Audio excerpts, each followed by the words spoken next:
Welcome to the 8th edition of Daniels and Worthingham's Muscle Testing Techniques of Manual Examination. This DVD is just one of numerous additions to the latest version of the book.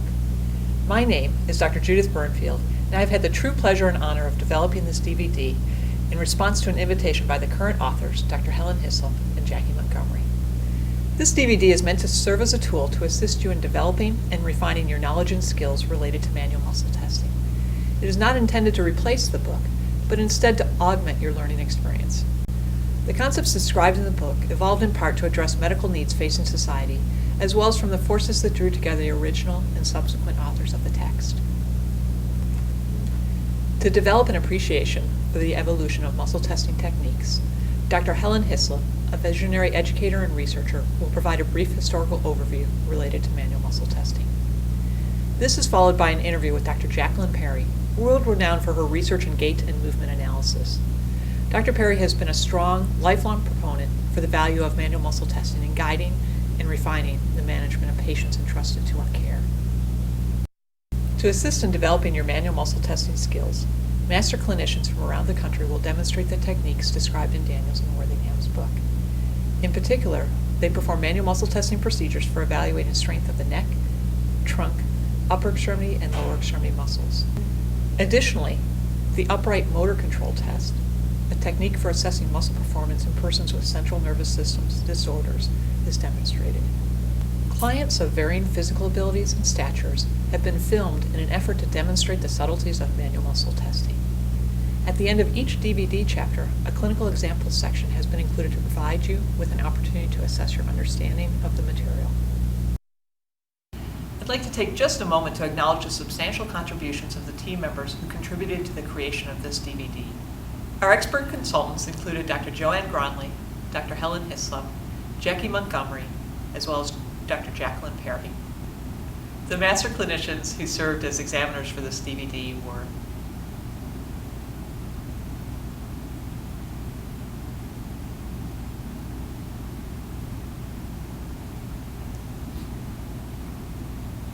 the wonderful clients involved in the assessment procedures included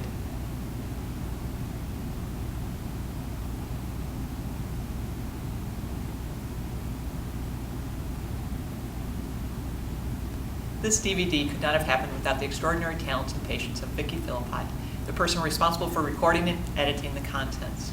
A special acknowledgement related to the contributions of Nadine Wiley, Tanner Augustine, Tate Augustine, and Thad Buster are also in order for their behind-the-scenes efforts, which ensured that all went smoothly. It is now my distinct pleasure to introduce Dr. Helen Hislop, Professor and Chair Emerita of the Department of Biokinesiology and Physical Therapy at the University of Southern California. Dr. Hislop co-authored the 8th edition of Daniels and Worthingham's Muscle Testing Techniques of Manual Examination. Dr. Hislop, what an honor to have you with us today. Thank you, Dr. Burnfield. We are so glad to be able to add this DVD to the book. Muscle testing is not something readily learned and readily achieved. The purpose of it is really to evaluate patients' muscle strength and be able to reliably and consistently follow the patient's course. In muscle testing, the further back you look at history, the further ahead you can see what is coming. Muscle testing began in 1904 in Bevor's Croonian lecture. Bevor actually established a neuro pattern for muscle function, and that was his earliest contribution because the amount of brain used for different muscles is what he was interested in. But what he did for us that was so important was he stimulated a woman named Wilhelmina Wright to become interested in muscle testing, and she happened to have been assigned to the gymnasium near Boston and another one in Vermont to work with Dr. Robert Lovett, who was the director of orthopedics and who was responsible for the care of polio children in those early epidemics in the early 1900s. And she was assigned to the gym by Dr. Lovett and asked to develop a system where they knew what muscles were doing and where they could follow the progress of their patients. She went on then to put all of these incredibly different motions, different movements, different muscles, different anatomy together in her book. She was an incredible woman, and if she were here, I would put her up for a Nobel Prize. It waited until 1928, 1929 era when Lovett himself changed his system and created a system of muscle grading from 1 to 5, which included the effects of gravity and the effects of resistance. And the very next year, Dr. Lohman, the director of Orthopedic Hospital in Los Angeles, came up with a similar plan independently. And his plan included grades from 1 to 5 with plus and minuses for muscles above grade 1 and below grade 5. So that was really the first complete one. 1936 to 1938, Henry and Florence Kendall developed a system of muscle testing. And then in 1946, Daniels, Williams, and Worthingham came out with their contribution, which was the predecessor to the book we're talking about. The three were all at Stanford at one time, and polio was raging, and they had to do something to help the epidemics and help the PTs to treat the patients. That period led to the organization and writing of the book. Somebody asked me, how did you get on it? That's one of the strangest questions in the world, but I got on it because Dr. Worthingham asked me to take over the book. And I couldn't have been more shocked, and I didn't dare say no to her, and perhaps I should have. But in any event, I did select Jacqueline Montgomery, who, to the best of my ability, was the most experienced, most knowledgeable, and competent muscle tester at Rancho Los Amigos, and she agreed to work with me on the book, and we've now done it for 3 editions. Muscle testing is not something readily learned and readily achieved. It is a procedure that you cannot learn by taking one course in school. You have to study muscle testing over a long period of time. You have to practice it. You have to listen to the pundits who know what they're doing and try to learn from their procedures and how they do it. And honestly, I may be a heretic, but I don't see any major differences in the various textbooks and materials that are out there on muscle testing. They're basically the same. If you are consistent and use the same method of testing in every patient and don't alter it, you will have at least a reliability that you can look back on and say, well, this patient has improved. And you can put some numbers on it, and you can use gravity and resistance, and you could add some statistics, and that will prove it. I'm afeared that the number of people who are expert in this are diminishing gradually. And they're diminishing gradually because of the advent of new techniques of muscle testing. But those are so expensive and require a different kind of training, such as electromyography. And they do work, but we don't have enough money to supply all of the new instrumentation required to do this. So manual muscle testing is going to be around for a long, long time. So what I say to you in conclusion here is that in addition to manual muscle testing, you have a challenge to improve what we're doing in the clinic and to use new methods while you don't ignore and forget the good, true, and tried manual muscle testing. Thank you very much.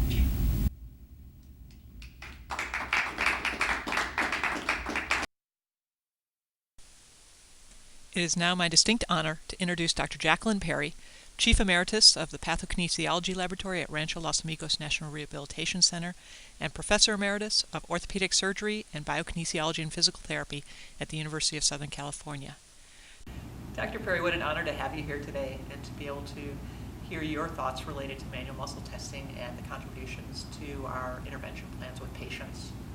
Why should a therapist or a physician worry about strength? Because all functions is competition between body weight and segment weight and muscle strength. If you don't know what the patient's strength is, you don't know what your problem is. What level of strength do people need to be able to walk? Well, that varies because patients adapt to weakness by going more slowly. And so they can cut down as they need to. The person with good proprioception, say as polio, can walk with very marked weakness. But really about 3+ slows them down.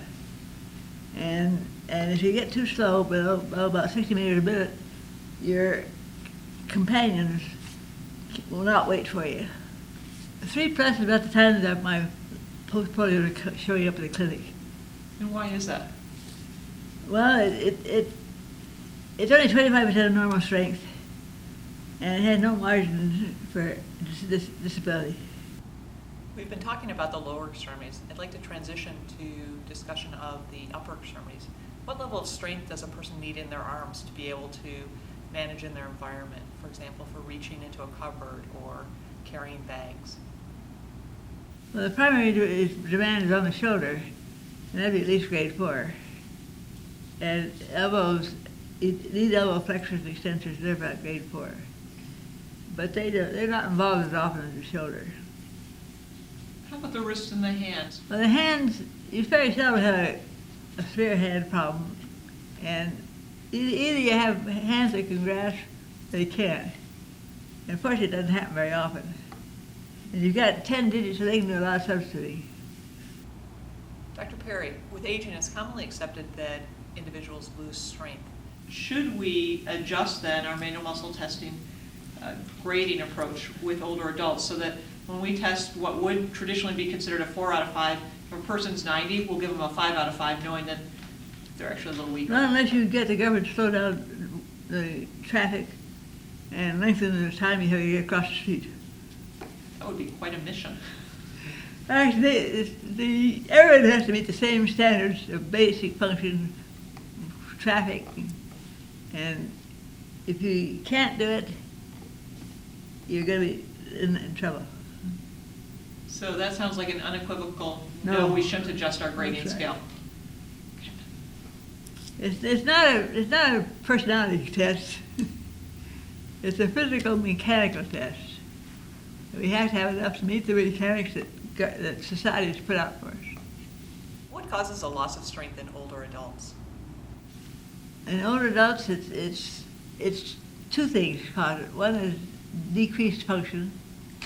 They have more hobbies like sitting watching television and not wanting to walk. Or it's neurons start dropping out about age 60.